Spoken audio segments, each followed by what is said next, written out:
Histoire comme ça. Rudyard Kipling. L'enfant d'éléphant.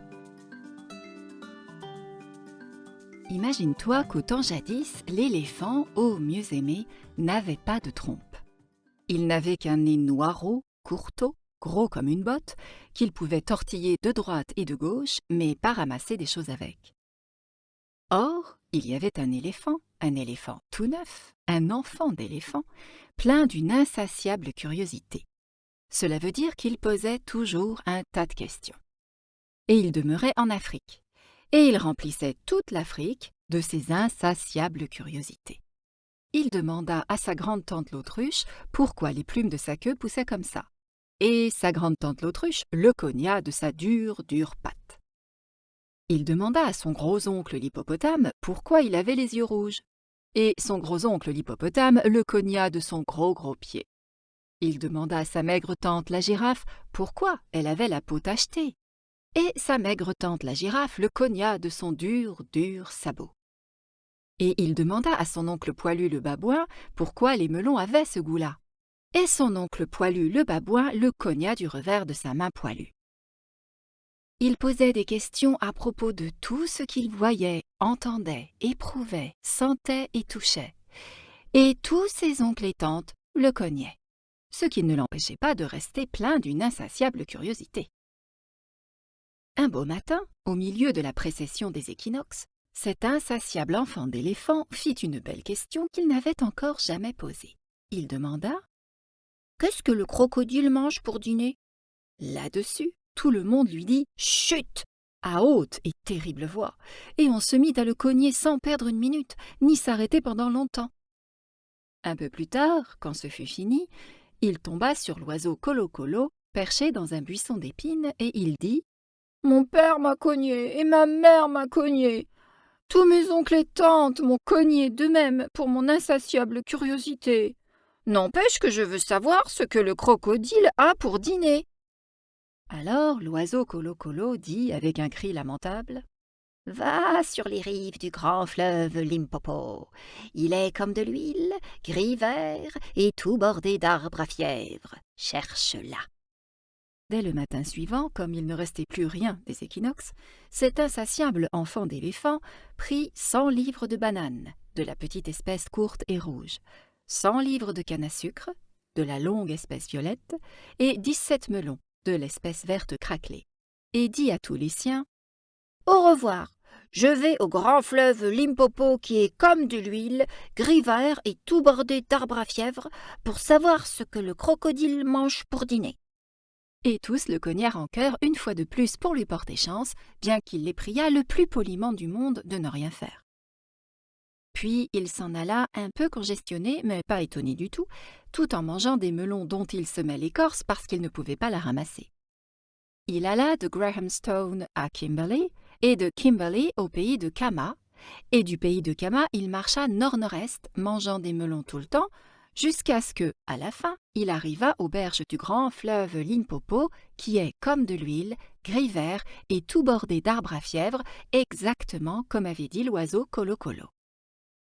Or, il te faut savoir et comprendre bien, mieux aimé, que jusqu'à cette semaine, ce jour, cette heure et cette minute-là, cet insatiable enfant d'éléphant n'avait jamais vu de crocodile, ni ne savait comment c'était fait.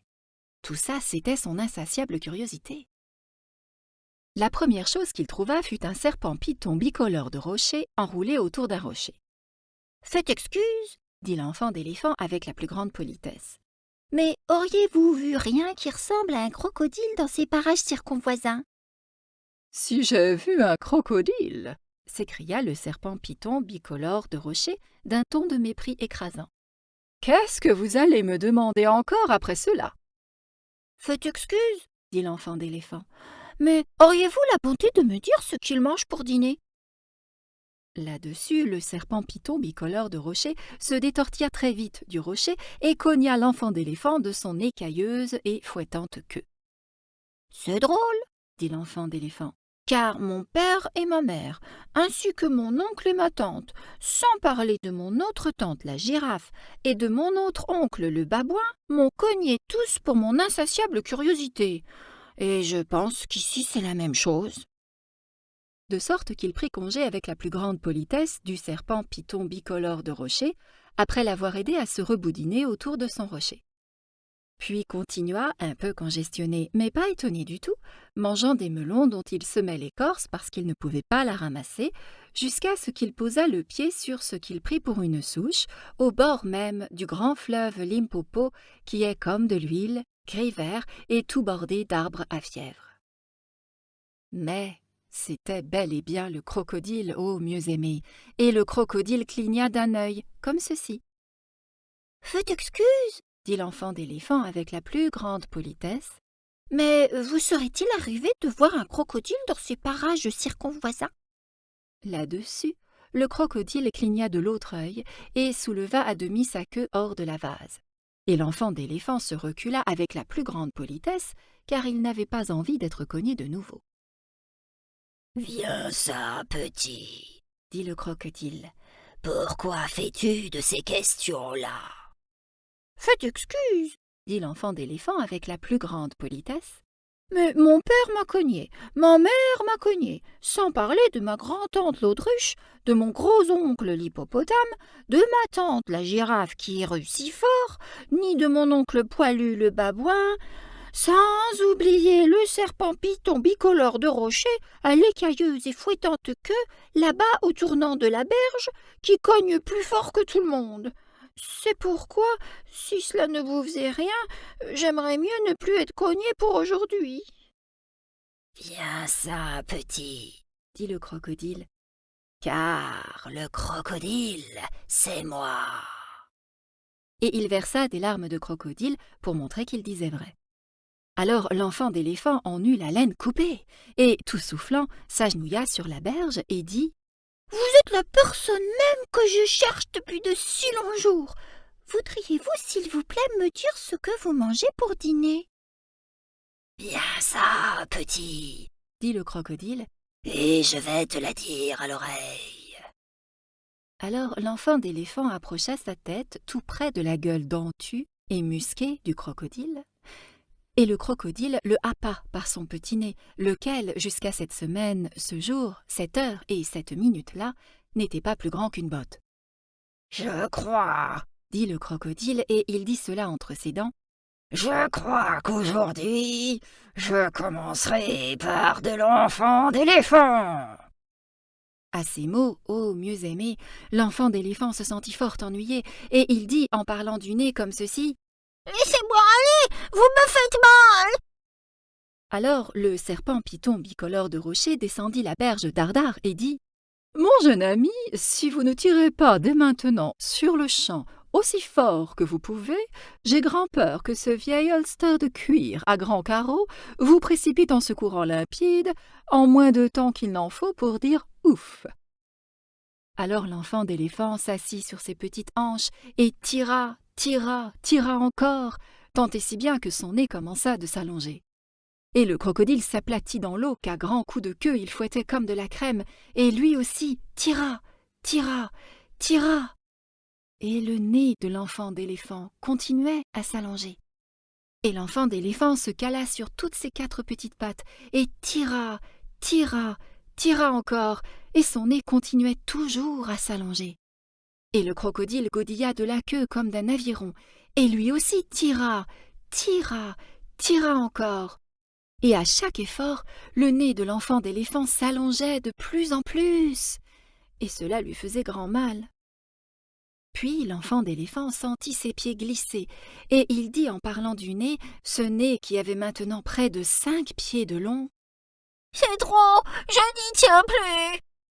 Alors le serpent Python bicolore de rocher descendit sur la berge et se noua en 2 demi-clés autour des jambes de derrière de l'enfant d'éléphant et dit « Voyageur téméraire et dépourvu d'expérience, nous allons maintenant donner pour de bon un peu de haute pression, parce que, autrement, j'ai dans l'idée que ce cuirassé à hélice et pont blindé que voilà va compromettre irréparablement votre brillant avenir. » Alors il tira. Et l'enfant d'éléphant tira, et le crocodile tira. Mais l'enfant d'éléphant et le serpent Python bicolore de rocher tirèrent le plus fort. et à la fin le crocodile lâcha le nez de l'enfant d'éléphant avec un plop qu'on entendit du haut en bas du fleuve Limpopo. Alors l'enfant d'éléphant s'assit, raide et dur, mais il commença par dire merci au serpent python bicolore de rocher, et fut gentil ensuite pour son pauvre nez qu'il enveloppa tout du long d'une compresse de feuilles de bananier fraîches et laissa pendre au frais dans le grand fleuve Limpopo qui est comme de l'huile et gris vert. « Pourquoi faites-vous ça ?» dit le serpent python bicolore de rocher. « Faites excuse, dit l'enfant d'éléphant, mais mon nez est vilainement déformé et j'attends qu'il reprenne son galbe. »« Alors tu attendras longtemps, dit le serpent python bicolore de rocher. Il y a des gens qui ne connaissent pas leur bonheur. » L'enfant d'éléphant resta là 3 jours assis, attendant que son nez diminue. Mais ce nez ne diminuait pas, et même il le faisait loucher. Car, ô mieux-aimé, tu as saisi et compris que le crocodile, à force de tirer, en avait fait bel et bien une trompe, telle que tous les éléphants en portent une aujourd'hui. Vers la fin du 3e jour, une mouche vint qui le piqua sur l'épaule. Et avant de savoir ce qu'il faisait, il leva sa trompe et tua cette mouche. « Vantage numéro 1, dit le serpent python bicolore de rocher. Tu n'aurais jamais pu faire ça avec un simple petit tronçon de nez. Essaie de manger un peu maintenant. » Avant de se rendre compte de ce qu'il faisait, l'enfant d'éléphant étendit sa trompe et arracha un gros paquet d'herbes, en épousseta les racines contre ses jambes de devant et se le tassa dans la bouche. « Vantage numéro 2, dit le serpent python bicolore de rocher. Tu n'aurais jamais pu faire ça avec un simple petit tronçon de nez. Ne trouves-tu pas que le soleil tape dur ici? »« C'est vrai, dit l'enfant d'éléphant.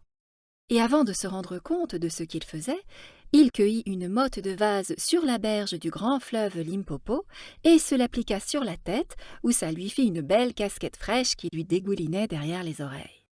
« Vantage numéro 3, dit le serpent python bicolore de rocher. Tu n'aurais jamais pu faire cela avec un simple petit tronçon de nez. Maintenant, si on te cognait, qu'est-ce que tu dirais? »« Faites excuse, dit l'enfant d'éléphant. Mais cela ne me plairait pas du tout. »« Qu'est-ce que ça te dirait de cogner quelqu'un? Dit le serpent python bicolore de rocher. »« Ma foi, ça me plairait assez, dit l'enfant d'éléphant. Eh bien, dit le serpent python bicolore de rocher, tu trouveras ce nouveau-né que tu as là fort utile pour cogner les gens. »« Merci, dit l'enfant d'éléphant. Je m'en souviendrai. Et maintenant, je crois que je vais rentrer à la maison rejoindre mon excellente famille et tâcher de voir. » C'est ainsi que l'enfant d'éléphant retourna chez lui à travers l'Afrique, en jouant et folâtrant avec sa trompe. Quand il voulait manger des fruits, il les cueillait à l'arbre, au lieu d'attendre qu'ils tombent, comme il faisait auparavant. Quand il voulait de l'herbe, il l'arrachait du sol, au lieu de se traîner sur les genoux, comme il faisait auparavant. Quand les mouches le piquaient, il cassait une branche d'arbre et s'en servait en guise de chasse-mouche.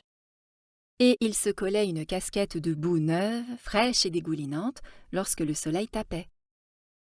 Quand il s'ennuyait de marcher seul à travers l'Afrique, il se chantait des airs dans sa trompe, et ça faisait du bruit comme plusieurs fanfares. Il s'écarta de sa route afin de trouver un hippopotame, ce n'était pas un parent, et le cogna de toute sa force pour s'assurer que le serpent python bicolore de rocher avait dit vrai en parlant de sa nouvelle trompe. Par un soir tout noir, il rejoignit son excellente famille et, sa trompe roulée, il dit « Comment vous portez-vous » Ils furent très contents de le revoir et immédiatement répondirent « Viens ici qu'on te cogne pour ton insatiable curiosité. »« Peuh !» dit l'enfant d'éléphant. « Je crois, mes braves gens, que vous n'y connaissez rien pour la chose de cogner. Quant à moi, c'est différent, vous allez voir. » Alors il déroula sa trompe et jeta 2 de ses parents cul par-dessus tête. « Oh, sac à banane !» dirent-ils. « Où as-tu appris ce coup-là? Et qu'est-ce qui est arrivé à ton nez ?»« Le crocodile, qui demeure sur les berges du grand fleuve Limpopo, lequel est comme de l'huile et gris vert, m'en a fait cadeau d'un œuf, dit l'enfant d'éléphant. Je lui ai demandé ce qu'il avait pour dîner et il m'a donné ça comme souvenir. »« C'est vilain, dit son oncle poilu le babouin. Peut-être, dit l'enfant d'éléphant. Mais pourtant c'est commode. » et saisissant son oncle poilu le babouin par une jambe, il le déposa dans un nid d'abeilles. Alors, ce méchant enfant d'éléphant se mit à cogner toute son excellente famille, tant et plus, au point qu'ils finirent par avoir très chaud et à se sentir fort étonnés. Il arracha à sa grande tante l'autruche les plumes de sa queue. Il prit son autre tante, la girafe, par une jambe de derrière et la traîna par un buisson d'épines.